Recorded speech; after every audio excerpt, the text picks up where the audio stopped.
The darkness of space lit up with weapon fire as 6 massive warships surrounded the small Varani transport vessel. The attacking ships belonged to the Korvath Dominion, and everyone in the galaxy knew what that meant. Terror, death, no mercy. Inside the lead Korvath warship, Warlord Krenth watched the helpless transport through his viewport. His scaled face twisted into something like a smile. The Varani captain was already begging for mercy over the communication channel. Krenth had heard it all before. They always begged. Take everything, Krenth ordered his crew.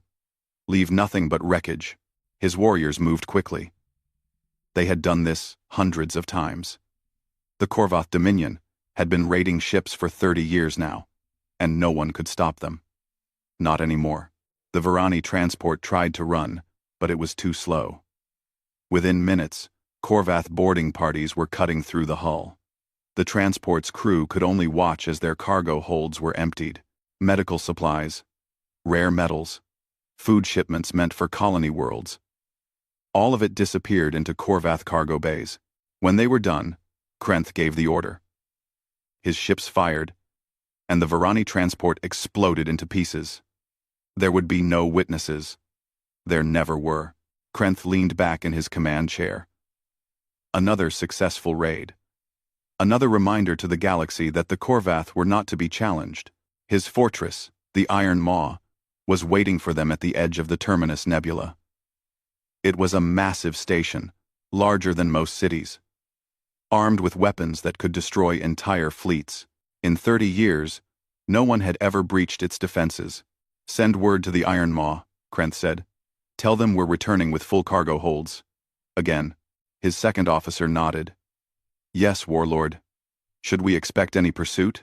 Krenth laughed. It was a harsh, grating sound. From who? The Varani. Their shields are useless against our numbers. The Thexians? We crushed their battle fleet 6 months ago. No one will come. No one ever does. He was right. The Korvath had become the most feared force in the galactic rim. They had started as simple pirates, but they had grown into something much worse. Now, they controlled key trade routes. They demanded tribute from entire systems. They raided with impunity, and their fortress made them nearly impossible to defeat. 300 light-years away, on the Galactic Council Station, representatives from dozens of species gathered in emergency session. The holographic displays showed the latest reports. Another Varani convoy destroyed.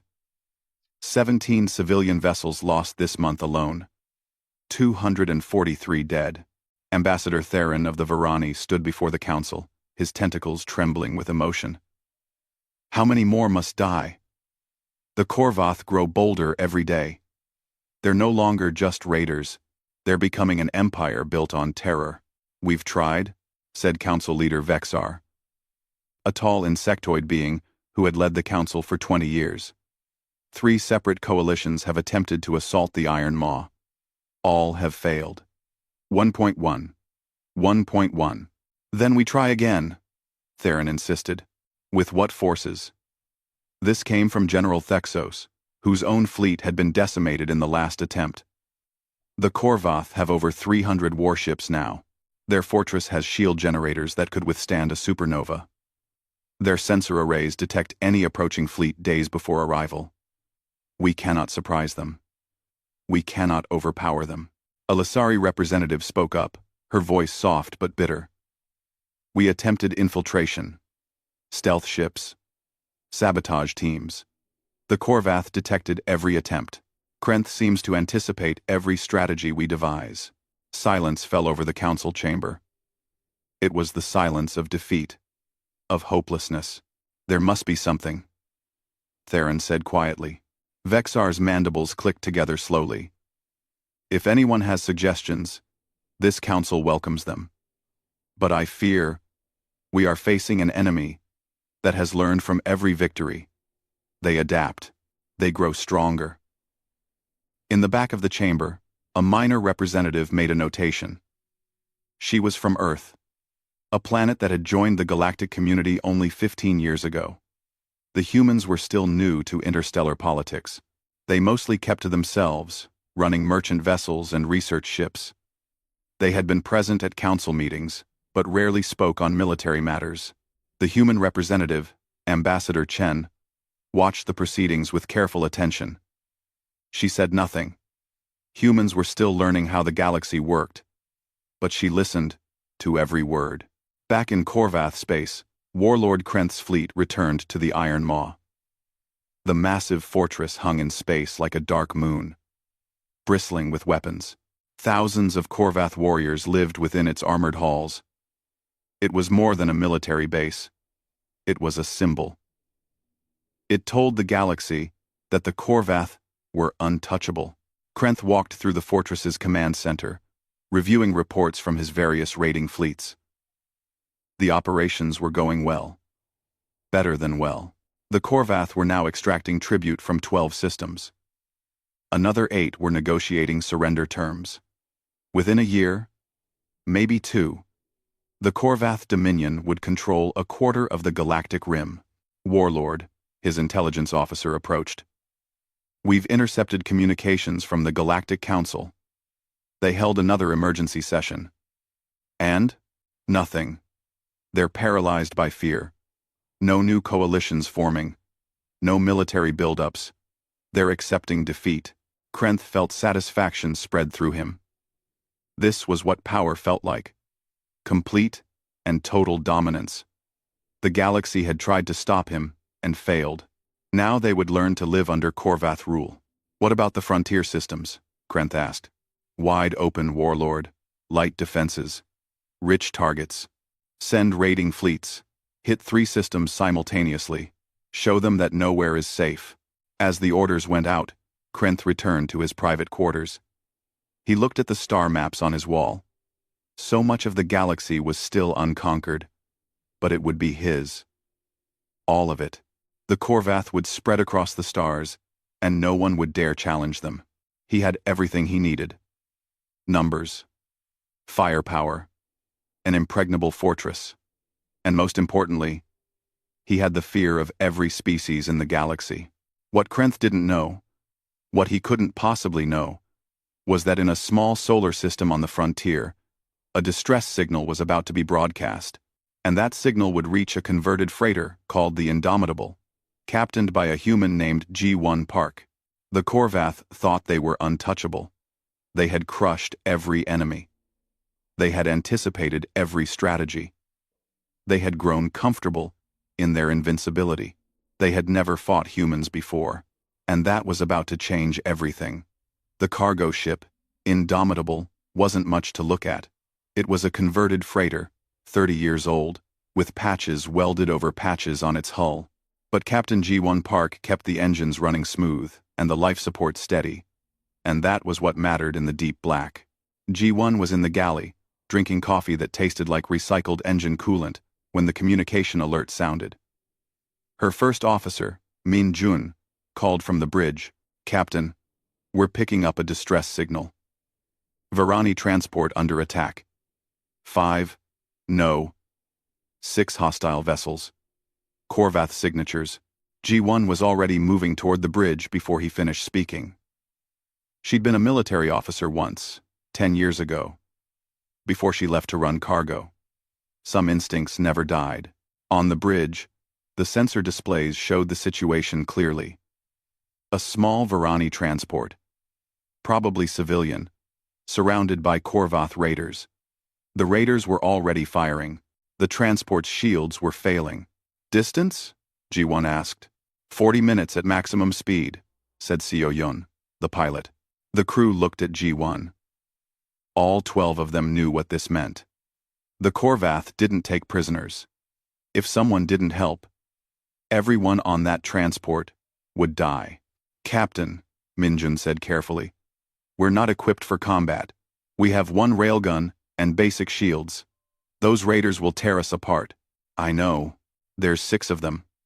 We're 1 ship." "I know that too." Tae-hee, the weapons officer, spoke up. "If we call for help, the nearest patrol ship is 3 hours away. Those people don't have 3 hours." Ji-won looked at the display.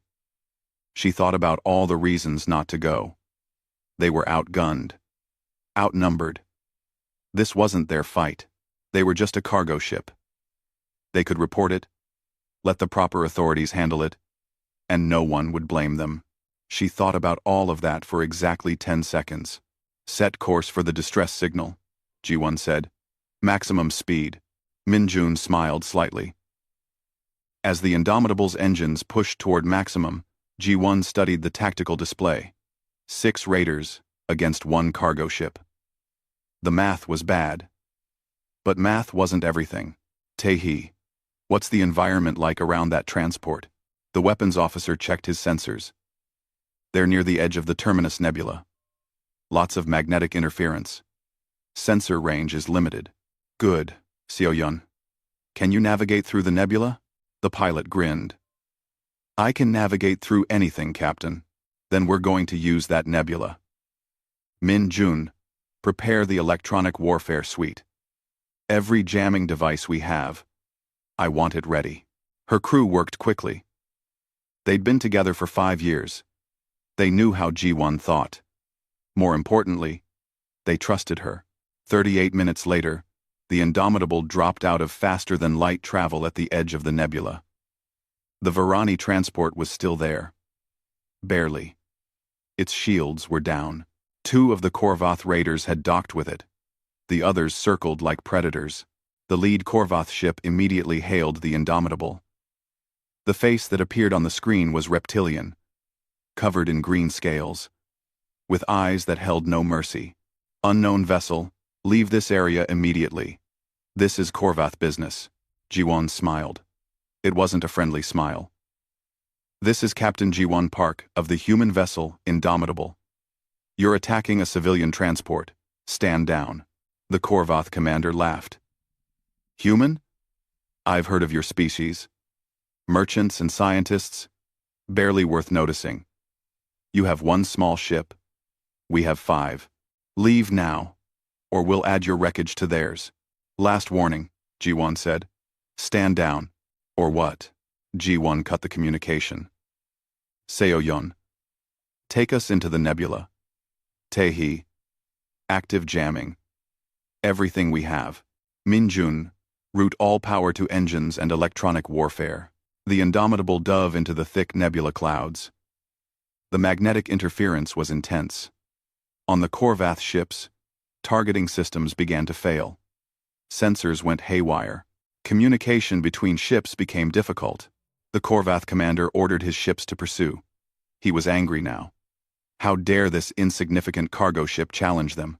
But inside the nebula, the rules changed. The Korvath had superior weapons and shields, but none of that mattered if they couldn't see their target. The Indomitable, smaller and more maneuverable, darted through the interference like a fish through dark water. Ji-won watched her displays carefully. The nebula's magnetic fields created pockets of clear space and zones of total sensor blackness. She was counting on that. Target lock on Raider 3, Tae-hee said. Engine section exposed. Fire. The Indomitable's single railgun fired. It wasn't powerful enough to destroy the Raider, but Ji-won wasn't trying to destroy it. The shot hit the Raider's engine, housing perfectly.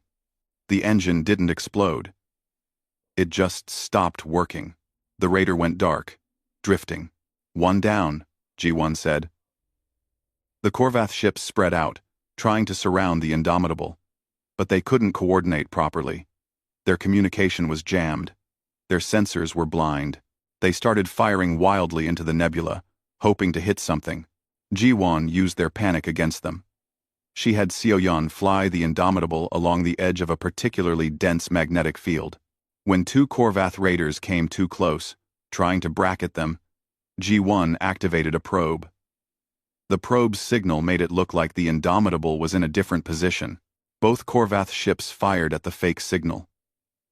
Their weapons hit each other instead. 2 more raiders disabled.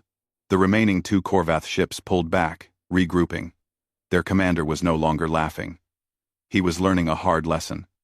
Numbers didn't matter if you couldn't use them. Superior weapons didn't help if you couldn't aim them. Target the docked raiders, Ji-won ordered. They're still attached to the transport. They can't maneuver. Tae-hee lined up the shots carefully. The Indomitable emerged from the nebula for just seconds, fired twice, and dove back into cover. Both shots hit true. The docked Raiders' engines went offline. All Raiders disabled, Captain, Minjun reported. Get us over there. Emergency docking procedures. I want those civilians off their ship and onto ours in 5 minutes. The Indomitable pulled alongside the damaged Varani transport. The boarding tube extended. G1 herself went across with 2 crew members. They found 17 Varani. Terrified, but alive. You're safe now, G1 told them. Get to our ship, quickly. As the last Varani civilian crossed over, G1 looked back at the disabled Korvath Raiders. She knew this wasn't over. This was just one small fight. The Korvath had hundreds of ships, but she'd proven something today. They weren't untouchable. They could be beaten. You just had to think differently. Captain, Minjun called. We have a problem. Long-range sensors show a larger Korvath force approaching. 20 ships. They'll be here in 30 minutes. G1 ran back to the Indomitable. Cut the docking tube. Seoyeon. Plot a course. Anywhere but here. As the Indomitable's engines fired up, G1 looked at the tactical display. 20 ships. And they were coming for her. 300 light-years away, in the Iron Maw, Warlord Krenth received the report. A single human cargo ship had disabled 6 of his raiders. Disabled. Not destroyed, which somehow made it worse. The humans had made his warriors look like fools. 20 ships? Krenth repeated. To hunt 1 cargo hauler? Yes, Warlord. The fleet commander wants to make sure. I don't care what he wants. Send word. I want that human ship captured. I want the crew brought to me alive. They need to learn what happens when someone challenges the Korvath. Krenth stared at the star maps. Humans. He'd barely paid attention to them before. New species, not worth his time. That was going to change. He'd make an example of this, Captain G1 Park. He'd make sure every human in the galaxy understood that the Korvath were not to be challenged. Aboard the Indomitable, G1 looked at her exhausted crew. They'd just fought 6 Korvath Raiders and won. Now 20 more were coming. Get some rest, she told them. Because G1 knew something that Krenth didn't know yet. Humans didn't give up. They didn't surrender. And when you backed them into a corner, they got creative. The hunt was on. But Krenth was about to learn that sometimes the hunter becomes the hunted. The bridge of the Indomitable was silent, except for the steady beep of the sensors. 20 Korvath warships were following them, and the distance was closing. G1 stared at the tactical display. Her ship was damaged from the earlier fight. One engine was running at 70%. The shields had holes. Her single railgun had maybe 20 shots left before the ammunition ran out. We can't outrun them, Seoyeon said quietly. Not with the engine damage. And we definitely can't outfight them, Tae-hee added. Minjun looked at G1. What are you thinking, Captain? G1 smiled. It was a tired smile, but there was something dangerous in it. I'm thinking that we don't need to outrun them or outfight them. We need to make them defeat themselves. She pulled up a star chart. Where are we? Sector 779. Near the Broken Ring. Asteroid field. Perfect, Seoyeon. Set course for the asteroid field.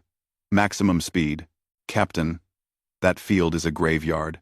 Ships go in there and don't come out. Exactly. The Indomitable changed course, heading straight for the massive asteroid field. Behind them, the Korvath fleet followed. On the lead Korvath ship, Commander Zethak watched the human vessel's course change. He was confused. The asteroid field was death. Why would they go there? They're trapped, his tactical officer said. Once they enter that field, they'll have to slow down. We'll catch them easily. 1. Andy. 1. 1. 1. Zethak nodded. But something bothered him. These humans had already proven they were clever. What were they planning? The Indomitable entered the asteroid field at high speed. Rocks the size of buildings flew past. Any one of them could tear the ship apart. But Seo-yeon's hands moved across the controls, like she was born to fly. "How are you doing this?" Min-jun asked, gripping his chair as they dodged between spinning asteroids. "Practice," Seo-yeon said. "And I may have run cargo through illegal asteroid mines before I joined this crew. Don't tell anyone." Behind them, the Korvath ships entered the field. They were larger, less maneuverable. They had to slow down. The gap between hunter and prey began to close. But slowly. Ji-won was counting on that. "Tae-hee, prepare marker buoys. I want them to look like our ship on sensors." "How many?" "All of them. Drop one every 3 minutes." As the Indomitable weaved through the asteroids, it left behind sensor decoys. The Korvath ships, struggling to track one target through all the rocks and interference, suddenly saw 5 targets. Then 8. Then 12. "Split up," Commander Zethak ordered. "Pursuit groups of 4 ships each. Find that human vessel." It was exactly what Ji-won wanted. 20 ships together were unstoppable. But 4 ships? That was manageable. The Indomitable led one pursuit group deeper into the asteroid field, into a region where the rocks were particularly dense. Then, Ji-won had Seo-yeon do something insane. She flew toward a massive rotating asteroid, used its gravity to slingshot around it, and came back the way they'd come. The 4 Korvath ships tried to follow, but they were bigger, slower. 2 of them couldn't make the turn in time. They crashed into each other, shields flaring, hulls crumpling. The other 2 managed to avoid the collision but were now separated. "Target their sensor arrays," Ji-won ordered. "Blind them." Tae-hee fired precise shots. He didn't try to destroy the Korvath ships. He just took out their sensors. In the asteroid field, blind ships were dead ships. They'd be stuck there for hours, maybe days, trying to navigate out without crashing. One pursuit group down. Ji-won repeated the tactic with the second group, leading them into a region with high radiation. The Indomitable's shields could handle it for a short time, but the Korvath ships, designed for open space combat, struggled. Their systems started failing. They had to retreat, or risk reactor meltdown. 2 pursuit groups down. The third group was smarter. They hung back, trying not to fall for the same tricks. So Ji-won changed tactics. "Open communication channel," she told Min-jun. "To the Korvath?" "Yes." The Korvath commander's face appeared on screen. He looked angry. "Human, you're only delaying the inevitable. Surrender now." "1. I'm curious," Ji-won said. "How much is Warlord Krenth paying you for this hunt?"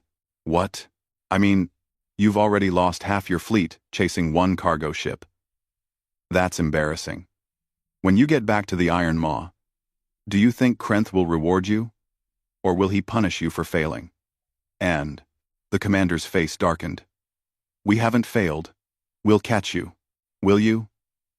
Because from where I'm sitting, I've disabled 10 of your ships without even trying to kill you. Imagine what I could do if I was actually trying." Ji-won cut the communication. Min-jun looked at her. "What was that about?" "Psychology. I want them angry. Angry people make mistakes." She was right. The third pursuit group charged forward, abandoning caution. They wanted to prove the human wrong. They wanted to catch her. Ji-won led them on a chase through a narrow channel between 2 massive asteroids. The channel was barely wide enough for one ship. The Korvath ships followed in single file. Then Ji-won had Tae-hee fire at the asteroids themselves. Not at the ships. At the rocks. The asteroids, already unstable, began to break apart. Huge chunks of rock filled the channel. The lead Korvath ship tried to brake, but the ship behind it couldn't stop in time. They collided. The third ship crashed into both of them. 3 pursuit groups down. The fourth group finally learned. They stopped chasing. They pulled back to the edge of the asteroid field and waited. On his ship, Commander Zethak realized he'd been played. The human captain had used everything against him. The environment, his own tactics, even his emotions. And now half his fleet was disabled or destroyed. Pull back, he ordered. Regroup at the edge of the field. But G1 wasn't done. She emerged from the asteroid field on the opposite side, circled around, and came up behind the waiting Korvath ships. Before they could react, the Indomitable fired at their engines. Not to destroy, to disable. The last 4 ships went dark. Inside the Indomitable, the crew was silent for a moment. Then Tae-hee started laughing. We just took out 20 Korvath warships. Disabled, not destroyed, G1 corrected. I'm not trying to kill them. I'm trying to make a point. What point? Minjun asked. That they're not untouchable. That they can be beaten. That someone is finally willing to stand up to them. G1 looked at the sensor logs. Every moment of the battle had been recorded.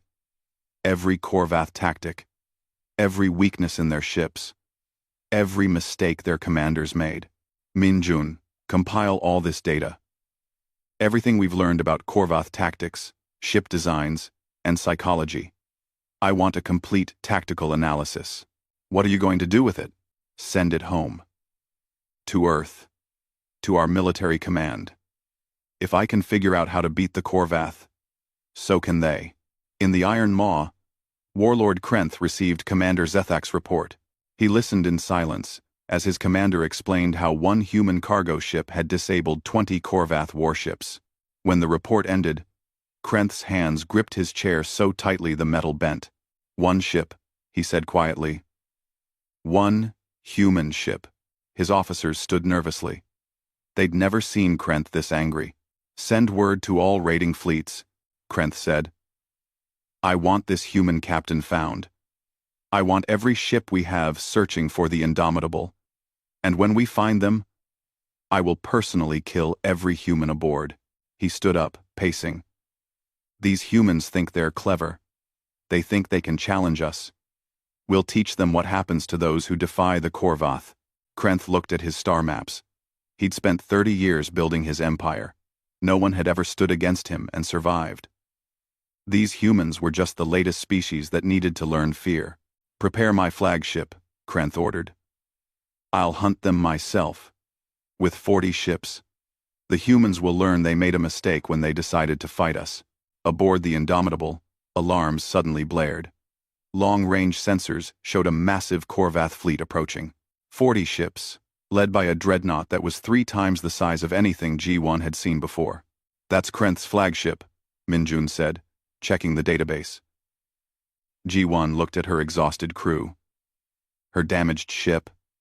Her nearly empty ammunition reserves. 40 ships, led by a warlord who'd never lost a battle. The smart thing would be to run, to hide, to call for help, but G1 had never been very good at doing the smart thing. All hands, battle stations, she said. Get some rest first. Then battle stations. We have a warlord to meet. The Indomitable drifted in open space, running on minimal power. Half the ship's systems were damaged. The medical bay was full of crew members with minor injuries. Everyone was exhausted. They'd been running and fighting for 18 hours straight. G1 sat in her quarters, looking at the tactical data displayed on her personal screen. 40 Korvath ships were 6 hours away. Leading them was Warlord Krenth himself, in a dreadnought that could probably destroy the Indomitable with a single shot. There was a knock on her door. Come in. Minjun entered, carrying 2 cups of the terrible coffee. He handed one to G1 and sat down. The crew wants to know the plan, he said. The plan is to survive. G1, we can't fight 40 ships. Not after everything we've been through. G1 took a sip of coffee. It tasted worse than usual, which was impressive. I know. Then what are we doing? Why aren't we running? Because we can't outrun a dreadnought. And because running isn't the point anymore. G1 turned her screen so Minjun could see it. Look at all this data we've collected. Korvath tactics. Ship weaknesses. Command psychology. This is intelligence that could help dozens of species fight back. You sent it to Earth Command already. You've done your part. Not all of it. G1 pulled up another file. I've been analyzing the Korvath fortress. The Iron Maw. Every piece of data I could find in galactic databases. And I found something. She showed Minjun a structural analysis. The Iron Maw is huge and well-armed. But it has a weakness. It's too dependent on external supply lines. If those supply lines were cut, the fortress would have maybe 2 months before critical systems started failing. Minjun stared at the analysis. This could actually work. If someone organized a proper siege, exactly. But for a siege to work, the galaxy needs to believe the Korvath can be beaten. Right now, everyone is too afraid to try. So you're going to fight Krenth to prove they can be beaten. I'm going to fight Krenth to buy enough time to broadcast everything we've learned. Not just to Earth. To everyone. Every species in the galaxy. If I can show them how we fought the Korvath, how we survived against impossible odds, maybe they'll find the courage to fight back. Minjun was quiet for a moment. Then he smiled.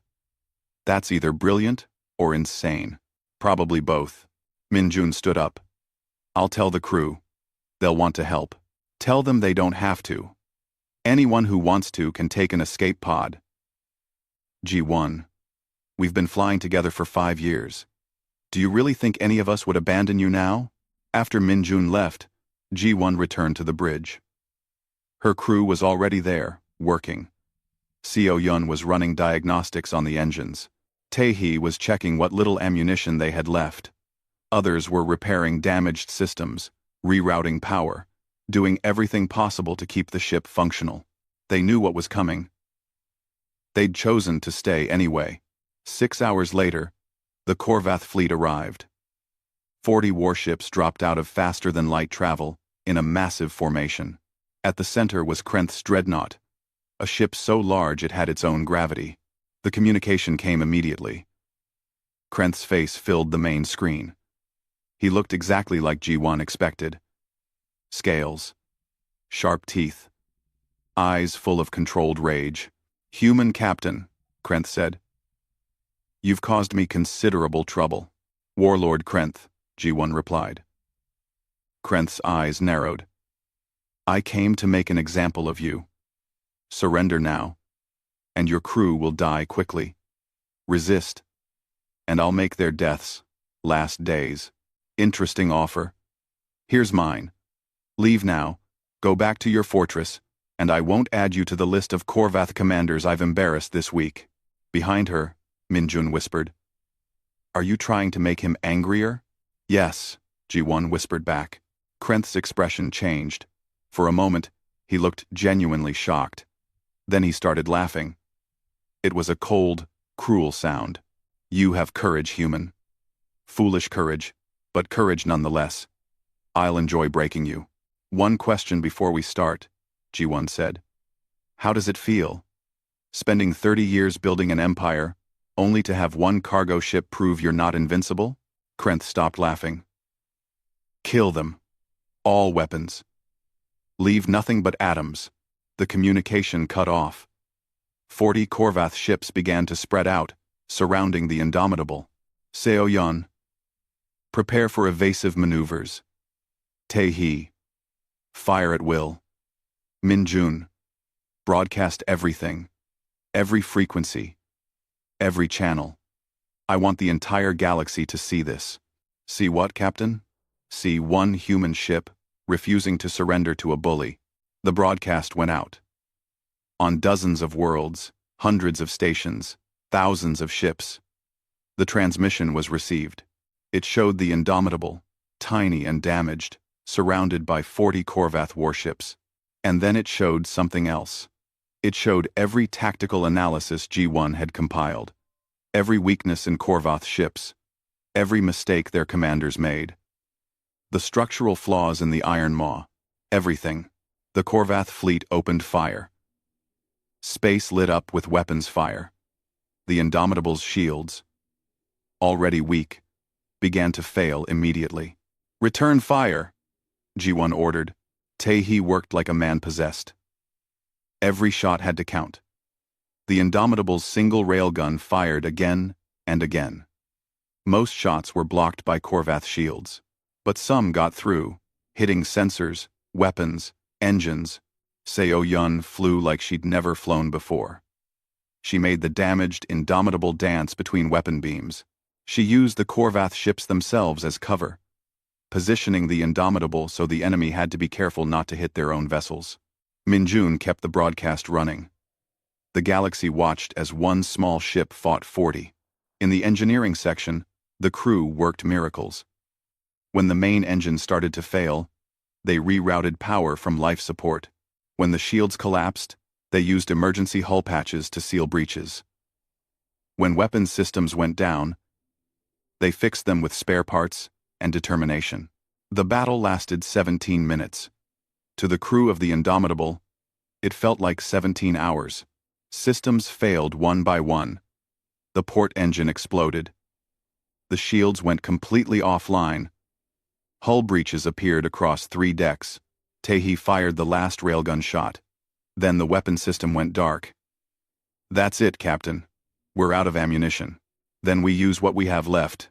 Seo-yun. "Ram the nearest ship." "Captain." Seo-yun's voice was uncertain. "You heard me. Full speed. Ram them." Krenth watched from his dreadnought as the damaged human ship suddenly accelerated toward one of his warships. He couldn't believe it. They were going to ram? With a damaged cargo hauler? The Indomitable hit the Korvath warship at full speed. The impact was devastating. The Korvath ship's shields held, but barely. The Indomitable bounced off, spinning, trailing atmosphere and debris. Inside the Indomitable, alarms screamed. Half the crew was injured. G1 tasted blood in her mouth. "Still broadcasting?" she asked. "Still broadcasting," Minjun confirmed. "Good." That's when the new sensor contacts appeared. 3 ships dropping out of faster-than-light travel. But these weren't Korvath ships. They were human warships. The lead ship immediately opened communication. The captain's face appeared on screen. "Captain Park, this is Captain Anderson of the Earth Navy ship Resolute. Sorry we're late. Permission to join the fight?" G1 almost laughed. "Permission granted. Happy to have you." The 3 human warships were military vessels, built for combat. They were outnumbered, but they weren't damaged, they weren't exhausted, and they'd been watching G1's broadcast. They'd seen every tactic she used. The Resolute fired first, targeting the same Korvath weaknesses G1 had identified. The other 2 human ships coordinated perfectly, using the same Wolfpack tactics the Indomitable had demonstrated in the asteroid field. Krenth ordered his fleet to engage. But now his commanders were uncertain. They just watched one cargo ship fight for 17 minutes, against impossible odds. They'd seen it disable ships, outmaneuver them, refuse to surrender even when defeat was certain. And now 3 actual warships had arrived, using tactics they'd never seen before. The battle turned. The human warships weren't trying to destroy the Korvath fleet. They were using G1's strategy. Disable. Confuse. Make the enemy defeat themselves. Krenth watched his fleet begin to break apart. Ships collided. Weapons hit friendly vessels. Commanders made mistakes because they were afraid. Uncertain. "All ships, retreat," Krenth finally ordered. "Return to the Iron Maw." The Korvath fleet fled. They left behind 12 disabled ships and their pride. Aboard the Indomitable, the crew was too exhausted to cheer. G1 just slumped in her chair, watching the Korvath ships disappear. "Captain," Minjun said. The broadcast reached 67 different worlds. Hundreds of ships. The entire galaxy just watched us fight. "Good," G1 said. "Let them watch. Let them see that the Korvath can be beaten. Let them find their courage." The Resolute moved alongside the Indomitable. "Captain Park, we're sending repair crews. Your ship is in bad shape. Tell them to bring better coffee too," G1 said. "Ours tastes like engine coolant." The Galactic Council chamber was more crowded than it had been in decades. Representatives from 43 different species had gathered, and for the first time in 30 years, they weren't talking about how afraid they were of the Korvath. They were talking about how to defeat them. On the main display, G1's broadcast played on repeat. The footage of one damaged cargo ship, fighting 40 Korvath warships, had spread across the galaxy, faster than light. Everyone had seen it. The tactical analysis G1 had compiled was being studied by military commanders on dozens of worlds. Ambassador Theron of the Varani stood before the council. His tentacles no longer trembled with fear. Now they moved with purpose. Captain G1 Park has shown us what we refuse to see, Theron said. The Korvath are not invincible. They have weaknesses. They make mistakes. They can be beaten. We were simply too afraid to try. Council leader Vexar nodded slowly. The human's tactical analysis reveals something crucial. The Iron Maw, for all its power, is vulnerable to a sustained siege. If we cut their supply lines, then they starve, finished General Thexos. My fleet can blockade the main supply routes. But we'll need support. You'll have it, said the Lissari representative. Our stealth ships can infiltrate Korvath supply convoys. We failed before because we tried to attack the fortress directly. This time, we cut them off from the galaxy. The Varani can provide shield technology to protect the blockade fleet, Theron added. One by one, species that had been too afraid to fight back now volunteered ships, resources, and expertise. The coalition that formed in that chamber was larger than anything the Korvath had faced before. And at the center of the planning was a team of human tactical advisors, led by the recovered data from the Indomitable. 3 weeks later, the siege of the Iron Maw began. Warlord Krenth stood in his fortress command center, watching the sensor displays with growing anger. 73 ships from a dozen different species had formed a blockade around Korvath space. His raiding fleets couldn't get out. Supply convoys couldn't get in. How long can we last? Krenth asked his supply officer. At current consumption rates, 40 days before food shortages become critical. Then we break the blockade. Prepare the fleet for a full assault. Warlord, the humans have shared their tactical analysis with the entire coalition. They know all our strategies. They've prepared counters for everything. Krenth's claws dug into his command console. Then we'll adapt. An alarm cut him off. Multiple Korvath supply ships were reporting attacks. Not by the blockade fleet, but by Lysari stealth ships that had infiltrated deep into Korvath territory. Another alarm. Thexian warships had engaged one of his raiding fleets. The engagement was brief. The Thexians had used human tactics. The raid fleet was forced to retreat with heavy damage. Another alarm. A Korvath allied species had switched sides, joining the coalition. They'd seen G1's broadcast and decided the Korvath could be beaten. Krenth's empire was falling apart, and there was nothing he could do to stop it. On the bridge of the human warship Resolute, Captain Anderson coordinated the coalition fleet. Beside him stood G1 Park, recovered from her injuries, serving as tactical advisor. The Korvath are trying to break through the blockade at Sector 9, Anderson said. G1 studied the tactical display. They're using the same breakthrough formation they used against the Thexians 6 months ago. Tell the Varani ships to strengthen their shields there and let the Korvath commit. Then, have the Thexian fleet hit them from the side. Anderson gave the orders.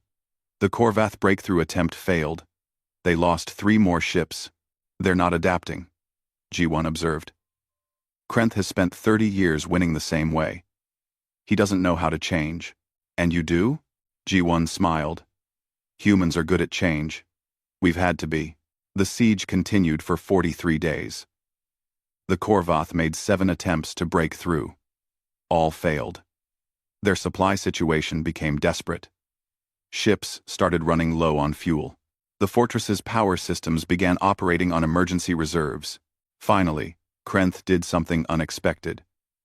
He broadcast a challenge. Personal combat. Him against G1 Park. If she won, the Korvath would surrender. If he won, the siege would end. The coalition commanders immediately rejected it. "It's a trap," Anderson said. "Krenth is twice your size and trained for combat since birth." G1 agreed. "Which is why I'm not accepting." "Argid. Wan no. Wan no. Wan no." She opened a communication channel directly to the Iron Maw. Krenth's face appeared on screen. "Human, are you too afraid to face me?" Krenth demanded. "No," G1 said calmly.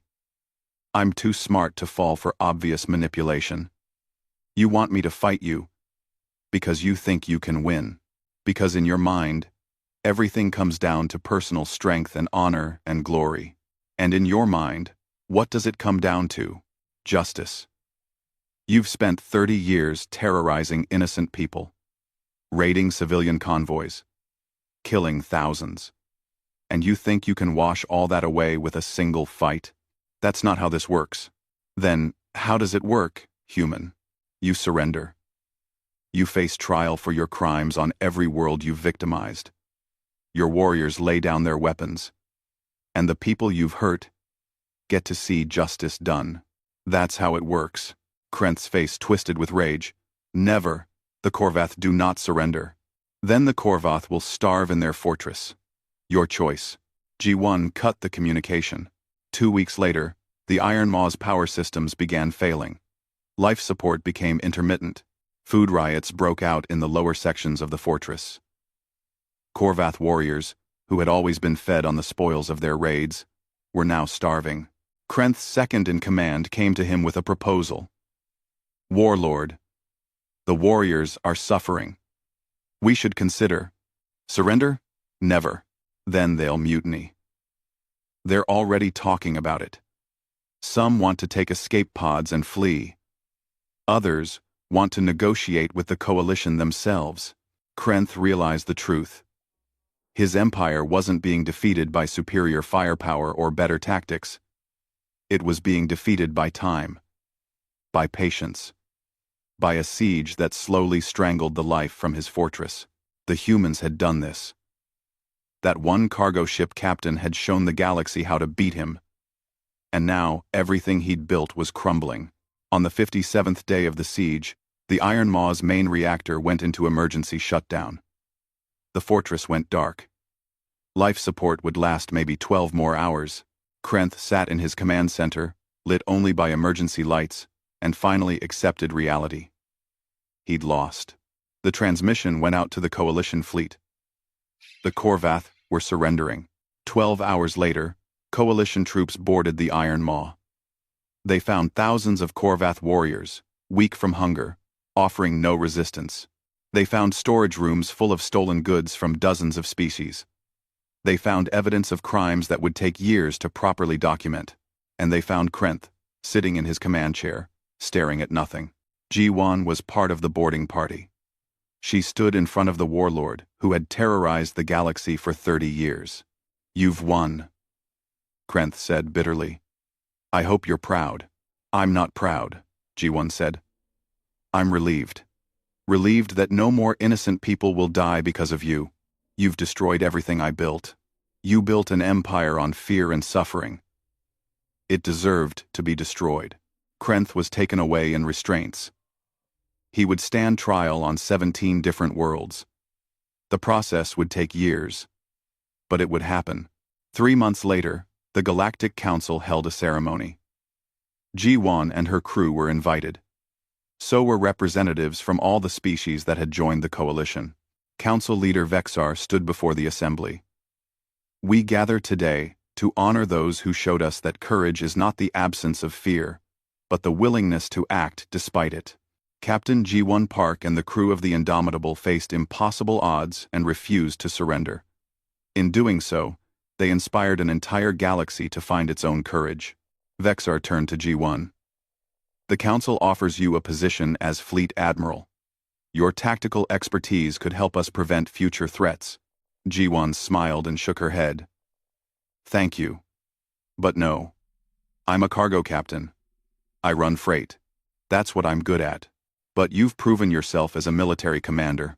I've proven that anyone can stand up to bullies if they're willing to try. That's not a military skill. That's just being human. After the ceremony, G1 and her crew returned to the Indomitable. The ship had been fully repaired, better than new. They had cargo waiting. A colony world needed medical supplies. As they prepared to depart, Minjun asked, "Do you think it's really over? The Korvath, G1 looked at the star charts. Their empire is over. But there will always be someone who thinks they're untouchable. Someone who believes might makes right. And when that happens, someone will have to stand up to them. Will it be us? Maybe. Or maybe it'll be someone else who saw what we did and found their own courage. That's how it works. One person stands up, then another, until the bully realizes they're not untouchable, after all." The Indomitable's engines fired up. The ship pulled away from the station, heading back into deep space. On dozens of worlds, in hundreds of ships, people who had seen G1's broadcast went about their lives. Some were merchants. Some were farmers. Some were scientists. They were ordinary people, living ordinary lives, but now they knew something important. They knew that when faced with impossible odds, when confronted by those who seemed untouchable, there was always a choice. You could surrender to fear, or you could stand up and fight. One human ship had shown them that choice. And the galaxy would never be the same. The grand war chamber of Valtoria Prime stretched across 300 meters of polished black stone. Holographic displays showed the conquest map of the Valtorian Empire, each conquered system glowing in deep crimson. 847 stars now belonged to the Empire, and High Commander Thraxus stood before the assembled War Council with pride swelling in his chest. "The humans," Thraxus announced, his forearms gesturing to a small cluster of yellow stars on the display. "Our intelligence confirms they control only 12 systems. Their largest vessels measure barely 600 meters. They possess no unified military command structure. Their weapons technology lags behind ours by at least 3 generations." The council members clicked their mandibles in approval. War Prince Kelvax, son of the Emperor himself, leaned forward in his seat. "How long until absorption?" One solar cycle," Thraxus replied confidently. "Perhaps less. Every species we have encountered either surrenders immediately or falls within weeks. The humans will be no different." On the far edge of human territory, Captain Minjun Park sat in the command chair of the UNS Indomitable. The ship was small by Valtorian standards, but its crew knew every system intimately. Park studied the sensor readings showing the massive Valtorian fleet gathering at the border. 300 ships, all larger and more heavily armed than anything humanity possessed. "Captain, incoming transmission," the communications officer reported. "It's from the Valtorian flagship. They're broadcasting on all frequencies." Park nodded. "Put it through." The message was simple and had been delivered to 1,000 species before. "Humans of Earth and her colonies, you have been selected for absorption into the Valtorian Empire. Surrender your vessels and worlds within 1 standard cycle. Resistance will be met with total destruction. This is your only warning." The bridge crew looked to their captain. Park smiled slightly, which surprised them. "Send a response. Tell them we acknowledge their message and will provide our answer when their deadline expires." "That's all, sir?" the communications officer asked. "That's all." On Earth, Admiral Sarah Chen Williams stood in the Global Defense Command Center, surrounded by holographic tactical displays. Representatives from every human nation filled the room, their faces calm despite the threat. They had been preparing for this moment for 5 years, ever since first contact with Valtorian scout ships. "They think we're like the others," Admiral Chen Williams said to the assembled leaders. "They've studied our public military parades, our civilian ship registries, our news broadcasts. They have no idea what we've actually built." General Baptiste from the Euro-African Alliance pulled up a classified file. Project Labyrinth is fully operational. Every mining colony, agricultural station, and civilian habitat has been fortified and armed. The Valtorians will find no soft targets. Project Hive? Admiral Chen Williams asked. 3,000 autonomous combat drones, deployed throughout our territory, answered Commander Nakamura from the Pacific Defense Force. Each one networked and learning from the others. The Valtorians have never faced adaptive AI warfare. And our people? President Okonkwo asked. Admiral Chen Williams smiled the same slight smile Captain Park had worn. Every human who volunteered for military service knew what was coming. We have no illusions about Valtorian power, but we've studied their tactics for years. They rely on fear, overwhelming force, and technological superiority. They've conquered hundreds of species using the same playbook, and we're going to tear that playbook apart, General Baptiste finished. The Valtorian First Fleet entered human space exactly on schedule. High Commander Thraxus felt satisfaction, as his sensors showed the mining colony of New Johannesburg ahead. A small settlement, barely 20,000 humans, with only a handful of vessels in orbit. The perfect first target to demonstrate Valtorian might. All ships, advance formation. Prepare to broadcast surrender terms, Thraxus commanded. But something unexpected happened. The human vessels did not flee. Instead, they opened communication channels, broadcasting openly to the entire Valtorian fleet. Valtorian vessels. This is New Johannesburg Defense Coordinator. Before we begin, we wanted to point out some historical parallels. Your approach formation matches the Kardak's hegemony's conquest pattern from 2 centuries ago. They conquered 47 systems before encountering a species that fought back differently than expected. They don't exist anymore. Thraxus felt confusion ripple through his mind. Prey species showed fear.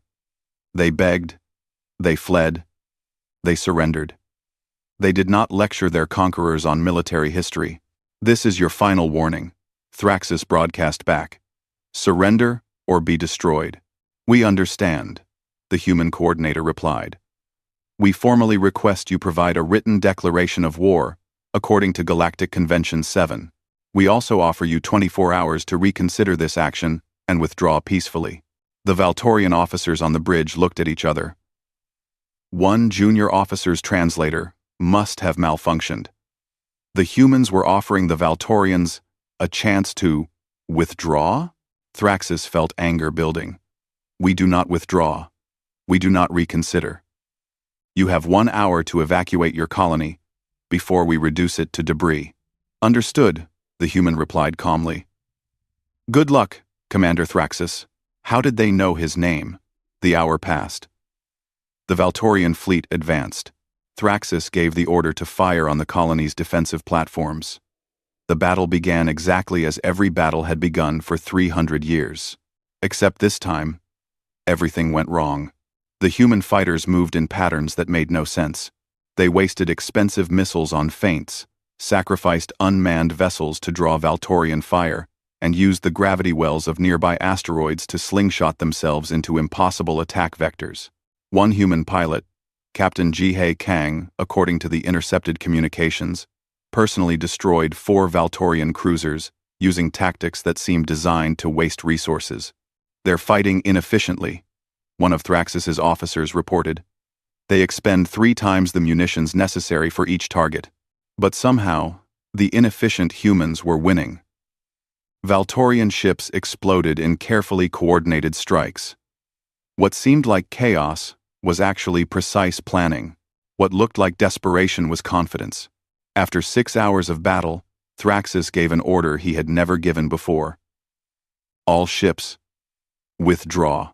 47 Valtorian vessels remained behind, drifting wreckage in the void.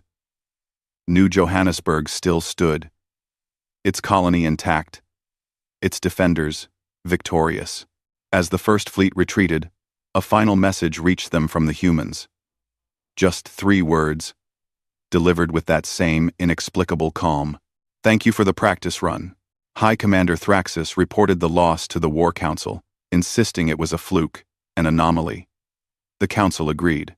They dispatched the second and third fleets together, 600 ships, to correct this embarrassment. The humans could not possibly stand against such overwhelming force. On Earth, Admiral Chen Williams watched the new Valtorian fleet approach. She smiled. They're sending more. Good. We need them to commit fully before we show them what humanity really looks like in war. The Kepler system had been humanity's agricultural hub for 20 years. Massive orbital farms produced food for 3 colonies, and the system's asteroid belt contained valuable minerals. To any outside observer, it appeared civilian, peaceful, and vulnerable. High Commander Thraxis saw it as the perfect target to restore Valtorian honor. 600 warships emerged from faster-than-light travel at the edge of the Kepler system. Thraxis stood on the bridge of his flagship, now commanding both the second and third fleets. The Emperor himself had contacted Thraxis with clear instructions. No more failures, no more retreats, and absolutely no mercy. "Sensor sweep," Thraxis ordered. The tactical officer studied his displays with confusion. "Commander, I'm reading approximately 30 vessels in the system. All appear to be civilian transports or agricultural platforms. No military signatures detected." Thraxis felt his battle instincts warning him. The first engagement had taught him that humans did not behave like normal prey species. Weapons at ready, advance slowly, scan everything twice. The massive Valtorian fleet moved into the system in perfect formation. They passed the first asteroid cluster without incident. They approached the orbital farms, expecting them to be evacuated, expecting the humans to run. Instead, lights began activating across every structure in the system. "Commander," the tactical officer shouted. "Those civilian transports just lit up active weapon systems. The orbital farms are deploying military-grade particle cannons." "Sir, the entire system is armed."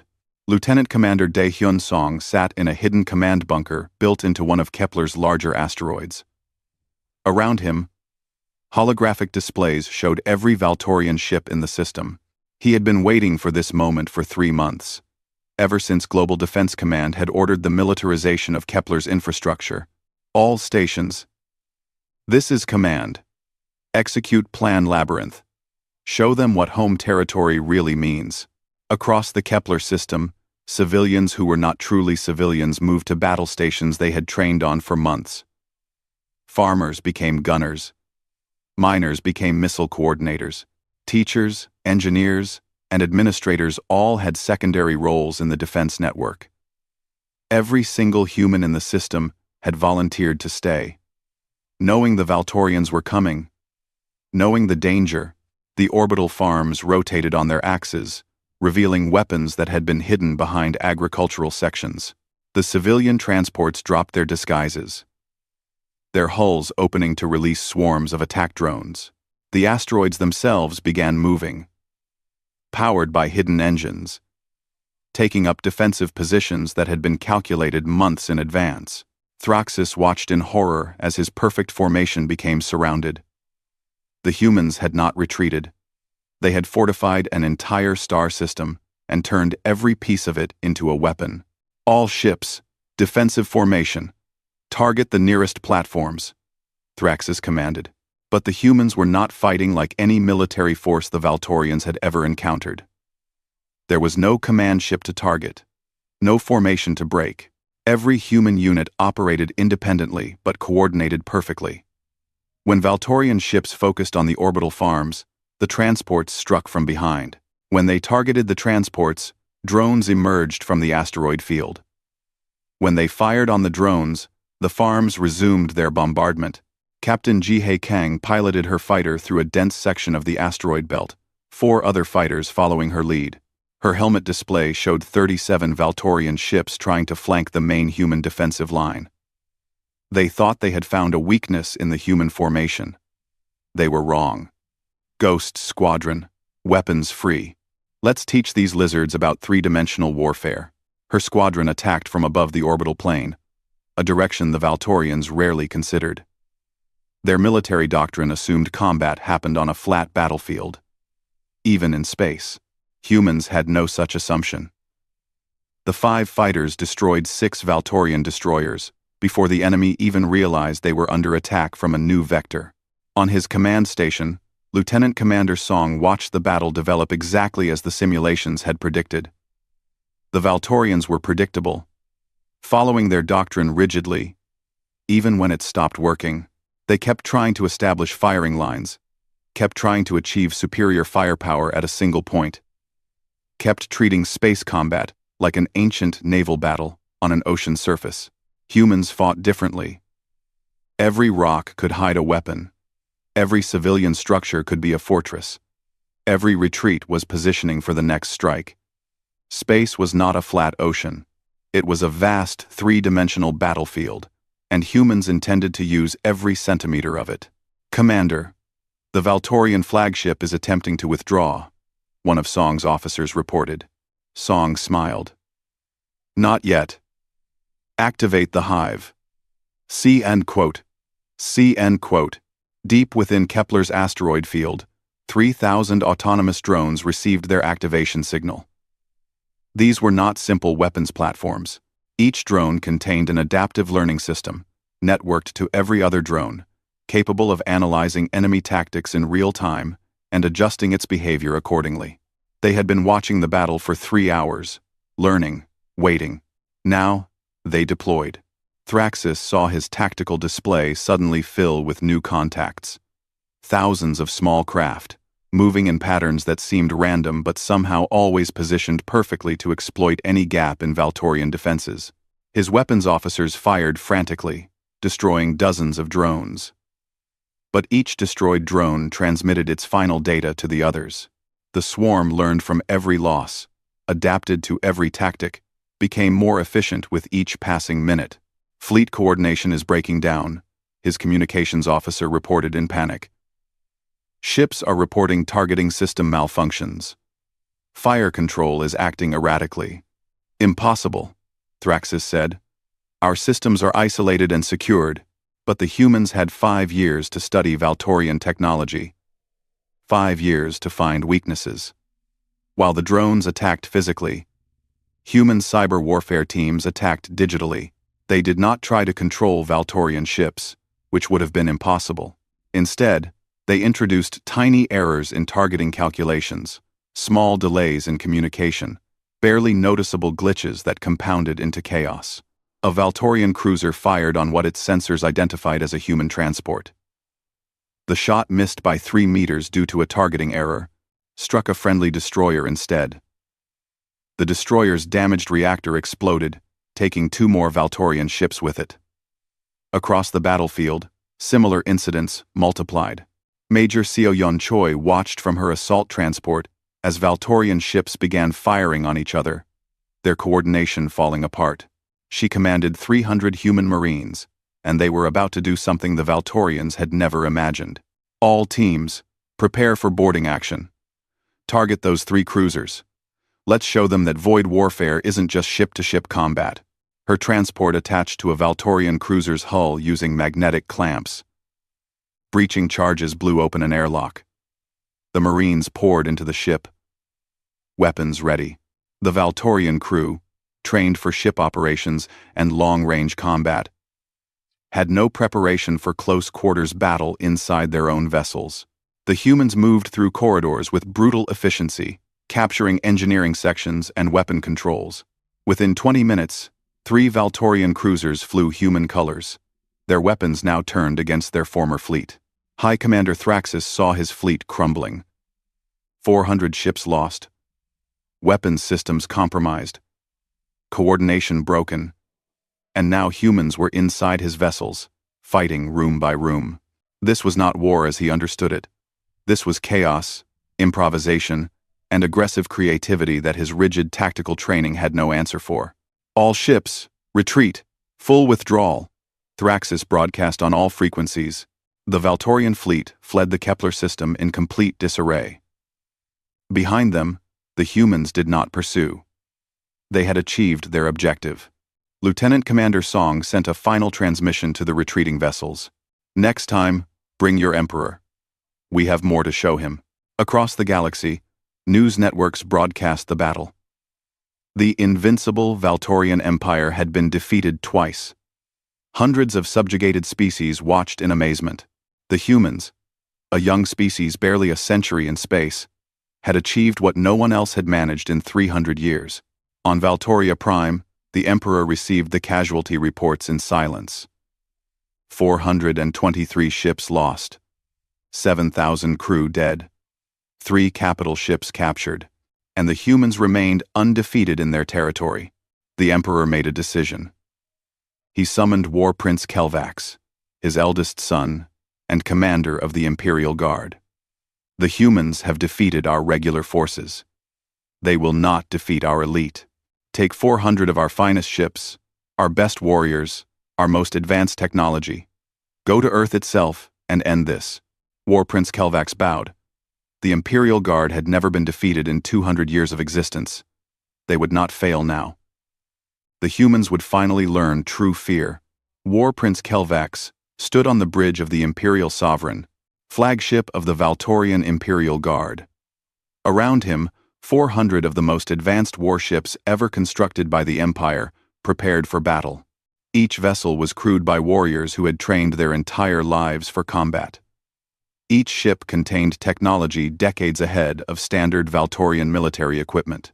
The Imperial Guard had crushed rebellions, defeated invasion forces, and maintained the Empire's power for 2 centuries without a single defeat. Your Highness, we are approaching the human home system, the navigation officer reported. Kelvax studied the tactical display. The system contained one inhabited planet, Earth, along with several military stations and orbital defense platforms. Sensor readings showed a significant military presence, but nothing that concerned him. The Guard's weapons could destroy planetary shields. Their armor could withstand sustained bombardment. Their tactical computers could predict enemy movements 3 steps ahead. All ships, battle formation Sovereign Fist. We go directly to Earth. Let the humans watch their homeworld fall from orbit. This ends today. On Earth, Admiral Sarah Chen Williams stood in the orbital fortress Olympus Station. The massive structure hung above the planet's surface, bristling with weapons and surrounded by smaller defensive platforms. She watched the Valtorian Imperial Guard approach in perfect formation. Each ship positioned precisely to support the others. It was beautiful, in a way. The ultimate expression of military discipline and power. Admiral, evacuation shuttles have departed. Her second-in-command reported. All non-essential personnel are away. Military stations are at full readiness. Admiral Chen Williams nodded. Then let's show them what humans are willing to die for. Send the signal to all stations. Execute Protocol Final Stand. Across Earth's orbital space, human forces prepared for the most difficult battle of their lives. Everyone present had volunteered to stay, knowing the Imperial Guard's reputation, understanding the risks. But they also understood what defeat meant. If Earth fell, humanity would be scattered, conquered, enslaved. This was the line that could not break. Captain Minjun Park sat in the repair bay of the UNS. Indomitable. His ship heavily damaged from the Kepler engagement. Engineers worked frantically to restore critical systems. Park knew his vessel would not be at full capability for the coming battle. But he refused to sit it out. Captain, weapons are back online, his chief engineer reported. Engines are at 60%. Life support is stable. She'll hold together. Then get us to the defensive line, Park ordered. We're not sitting this one out. The battle began with a display of Valtorian might. The Imperial Guard opened fire with coordinated precision, their weapons striking human defensive platforms with devastating accuracy. Shields failed, armor melted, and 3 orbital stations exploded in the first 5 minutes. Human return fire seemed uncoordinated by comparison, missiles and particle beams striking Valtorian shields that absorbed the damage effortlessly. War Prince Kelvax felt satisfaction. See how they crumble before true military excellence. Continue the bombardment.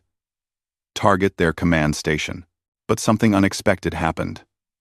The The humans who should have been panicking, who should have been retreating, instead pressed forward with ferocious determination. Damaged ships rammed Valtorian vessels. Stations on the verge of destruction self-destructed when enemy ships came close, taking Imperial Guard vessels with them. Human fighters attacked in waves that seemed suicidal. But each wave collected data, tested defenses, and probed for weaknesses. Captain Jihei Kong led a squadron of 30 fighters against a formation of Imperial Guard cruisers. Her sensors showed their shields could absorb everything her squadron could throw at them. But she also noticed something the Valtorian computers had not accounted for. The shields were designed to stop energy weapons and kinetic projectiles. They were not designed to stop a fighter craft traveling at maximum velocity. All ships. Kamikaze protocol, she ordered. Her squadron knew what this meant. Their fighters were equipped with escape pods that could eject milliseconds before impact. It was dangerous, possibly fatal, but it was their only chance to penetrate those shields. Her fighter accelerated to maximum speed, aimed directly at the largest cruiser's bridge section. At the last possible moment, she ejected. Her fighter, traveling at a significant fraction of light speed, punched through the shield and tore into the cruiser's hull. Behind her, 29 other fighters did the same. 8 cruisers of the Imperial Guard tumbled out of formation, hulls breached, systems failing. War Prince Kelvax watched in shock as elite vessels fell to tactics that seemed insane. What species sacrificed their ships for minimal tactical gain? But the humans kept doing it, kept finding ways to hurt the Imperial Guard that made no logical sense. On Olympus Station, Admiral Chen Williams tracked the battle progression.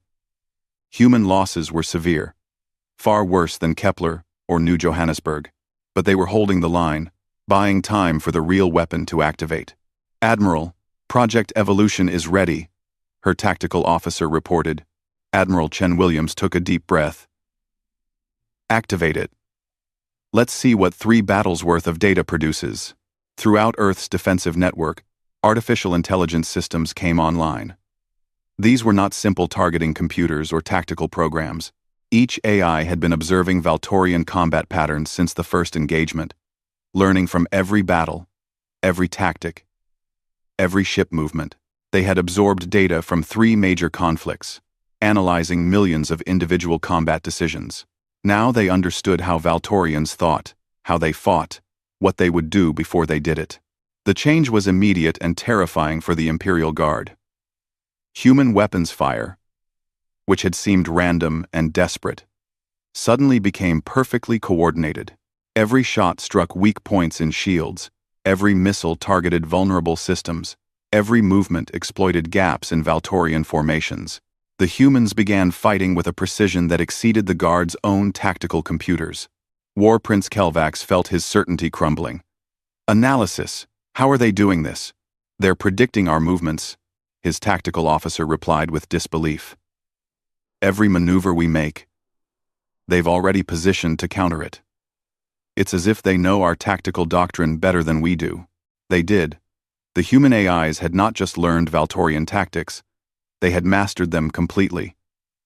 And now they used that knowledge to dismantle the Imperial Guard piece by piece. Major Seo Yun Choi led another boarding action, this time against War Prince Kelvax's own flagship. The plan was audacious, to the point of madness. Capture the enemy commander in the middle of a battle, on his own ship, surrounded by his best warriors. But the human AIs had calculated the opportunity and transmitted it to her team. Her assault transport latched onto the Imperial Sovereign's hull. Breaching charges blew open a maintenance airlock. 150 human marines poured into the most heavily defended ship in the Valtorian fleet. The Imperial Guard warriors inside were the finest the Empire could produce, trained in personal combat, armed with advanced weapons. But they had trained for challenges from other Valtorian warriors, for formal duels and honor combat.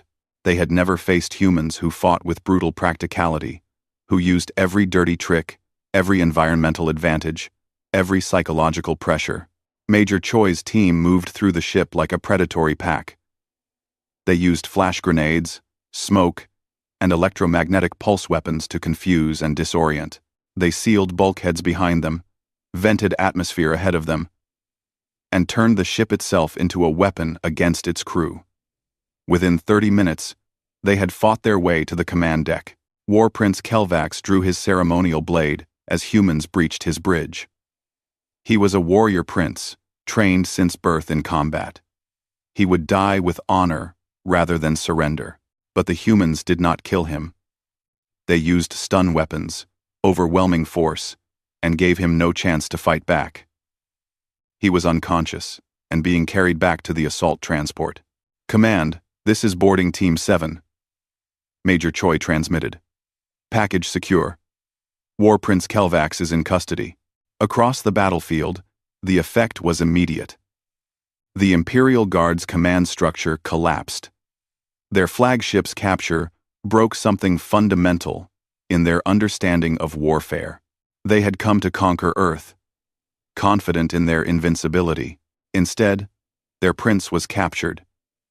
Their tactics were turned against them, and humans had proven completely dominant despite inferior technology and numbers.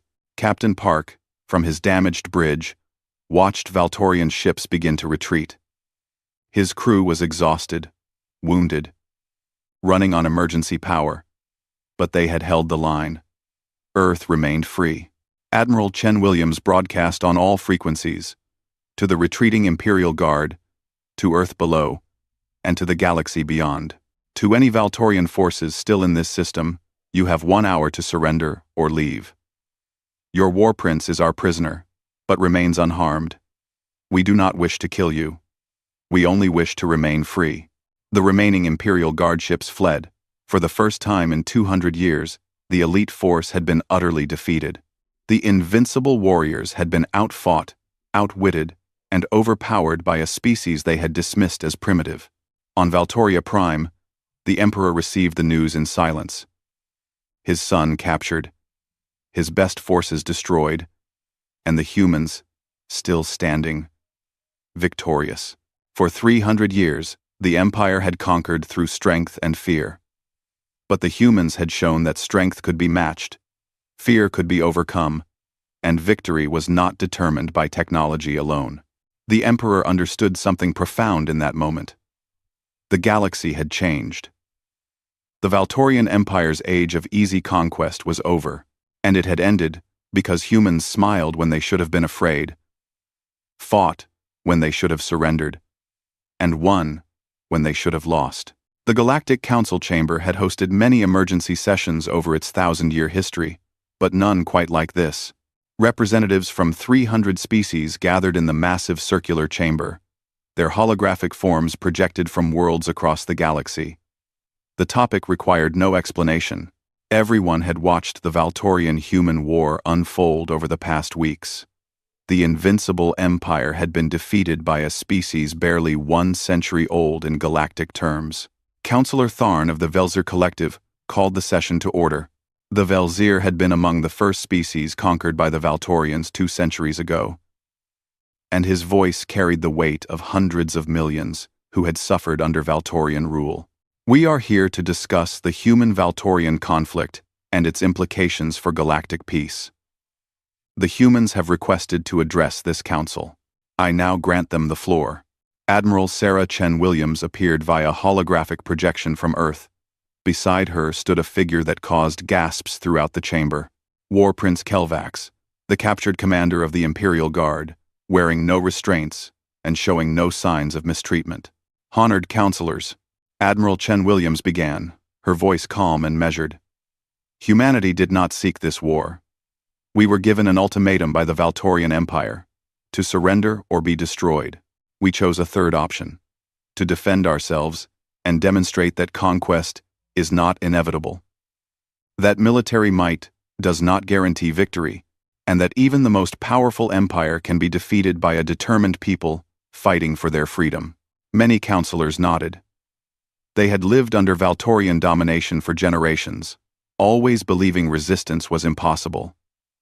The humans had proven otherwise. "We present our terms to the Valtorian Empire," the Admiral continued.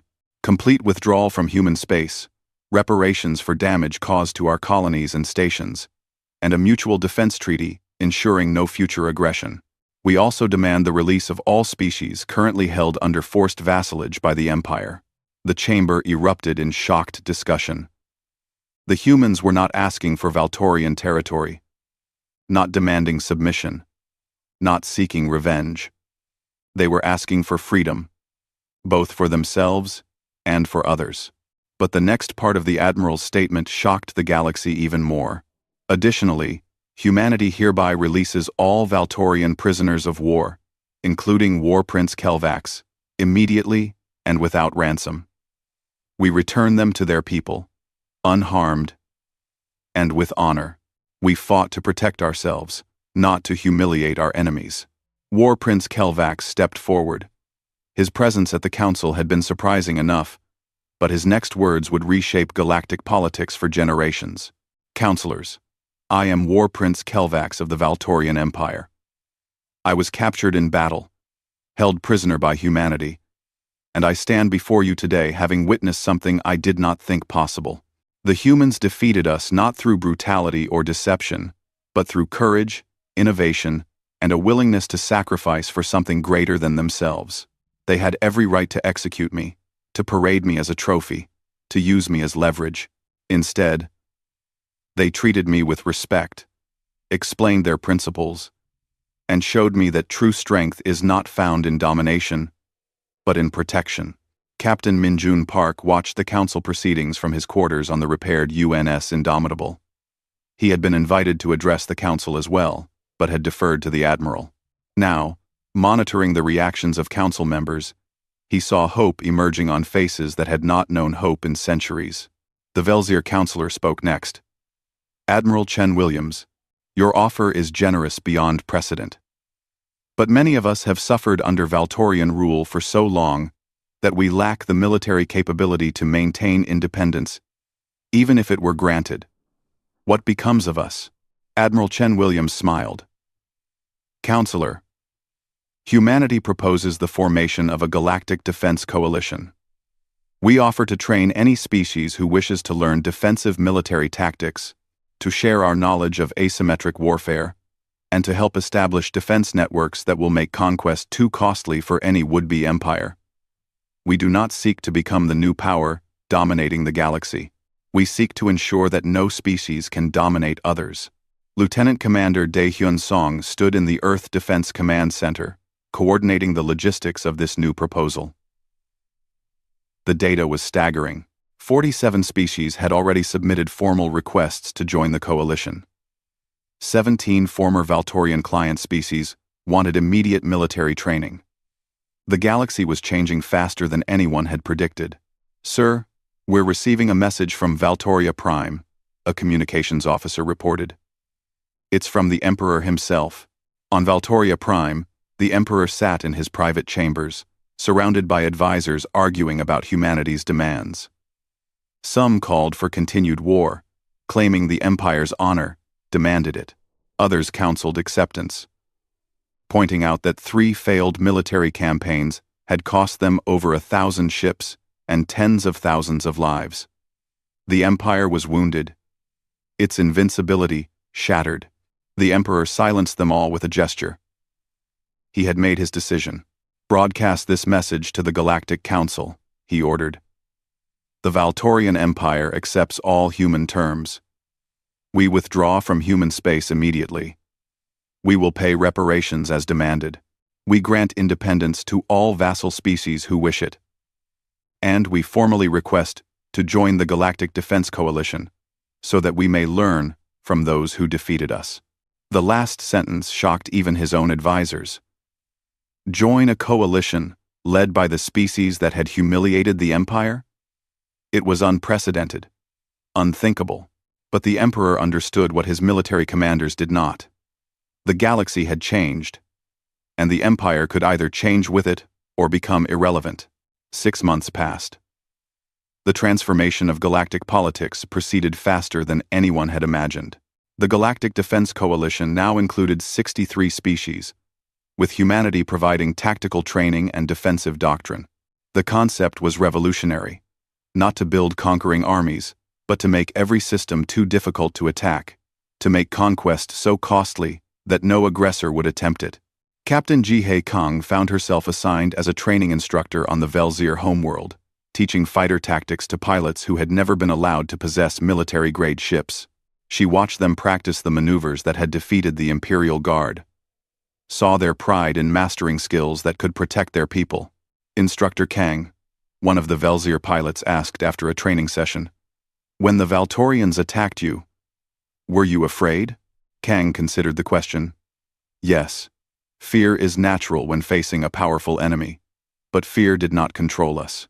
We channeled it into determination, preparation, and a refusal to surrender our freedom. Fear can make you stronger if you do not let it make you helpless." Major Seo-Yun Choi helped establish a new marine training facility on the Talrix colony, teaching close-quarters combat to species who had never considered that boarding actions were possible in modern warfare. Her students included both former Valtorian subjects and young Valtorian warriors sent by their reformed military command. The irony was not lost on anyone, but the training proceeded with mutual respect. 3 former Valtorian client species successfully defended themselves against pirate raids using the tactics learned from human instructors. The raids had been common before, preying on weak systems that could not defend themselves. Now those same systems proved too dangerous to attack. The raiders moved on, seeking easier prey that no longer existed. War Prince Kelvax underwent his own transformation. Upon his return to Valtoria Prime, he had been expected to resume his military command. Instead, he requested reassignment as an ambassador to the Galactic Defense Coalition. His father, the Emperor, initially refused, seeing it as a loss of honor, but Kelvax persisted, arguing that true honor lay in serving his people's future rather than clinging to a violent past. Now he traveled between worlds, speaking about his experience as a human prisoner, explaining what he had learned about the difference between conquest and protection, between domination and cooperation. His words carried weight precisely because he had been the Empire's finest warrior and had lost to something greater than military might. At a neutral space station near the border between human and former Valtorian territory, Captain Min Jun Park sat in a small bar with High Commander Thraxis, the Valtorian officer who had led the first failed invasion. The meeting had been arranged as part of the peace process, a chance for former enemies to find common ground. Thraxis stared into his drink. 4 arms wrapped around himself in a gesture Park had learned indicated deep thought among Valtorians. "Captain Park, I have a question that troubles me. We sent our best warriors to conquer you. We brought overwhelming force, superior technology, and 300 years of military success. You smiled, defeated us, captured our prince, and then released him with honor. Why? We would have killed your leaders. We would have enslaved your people. Why show us mercy?" Park considered his words carefully. "Because we fought to protect our freedom, not to destroy yours. Because we believe every species has the right to exist without domination. Because mercy after victory demonstrates greater strength than brutality ever could. You came to conquer us, Commander Thraxis. We defeated you, and then taught you why you should never have come in the first place. That is a victory that lasts longer than any military occupation." Thraxis was quiet for a long moment. Then, he raised his glass in a gesture of respect. "That is a victory we cannot comprehend. But we are trying to learn." On Earth, Admiral Sarah Chen Williams stood before a new graduating class at the Global Defense Academy. The classroom contained not just human cadets, but young officers from 19 different species, all learning together, sharing knowledge, building the foundations of a new galactic order. "You are the first generation of defenders, trained not for conquest but for protection," she told them. The galaxy watched humanity face impossible odds and refuse to surrender. They watched us win through courage, innovation, and sacrifice. But more importantly, they watched us show mercy after victory. That combination, strength tempered by compassion, is what will make the coalition successful. You will face challenges. You will encounter species who still believe in the old ways of domination and conquest. But you will show them, as humanity showed the Valtorians that there is a better way. At the Earth Defense Academy, Officer Candidate Jiwoo Nam stood at the front of a classroom teaching mixed-species students about asymmetric warfare. She was young, only 3 years out of her own basic training, but she had fought in all 3 major battles against the Valtorians. Her students listened with intense focus as she explained how apparent weakness could become strength, how creativity could defeat superior technology, how determination could overcome impossible odds. Remember, she told them, warfare is not about who has the biggest ships or the most powerful weapons. It is about who wants it more, who thinks more creatively, and who understands what they are truly fighting for. The Valtorians thought they were fighting to expand their empire. We knew we were fighting for our survival and our freedom. That made all the difference. The galaxy had changed. The age of easy conquest was over. The Valtorian Empire, humbled but not destroyed, was slowly transforming into something new. Former subject species were learning to defend themselves. And humanity, the young species that should have been conquered in weeks, had become the unexpected guardian of galactic freedom. It had started with a smile in the face of overwhelming force. It had continued with victories that should have been impossible. And it had concluded with mercy that transformed enemies into allies. The humans had crushed the Empire's military might. But more importantly, they had crushed the idea that conquest was inevitable, that the strong would always dominate the weak, that freedom could not be defended. The galaxy would remember this lesson for a very long time.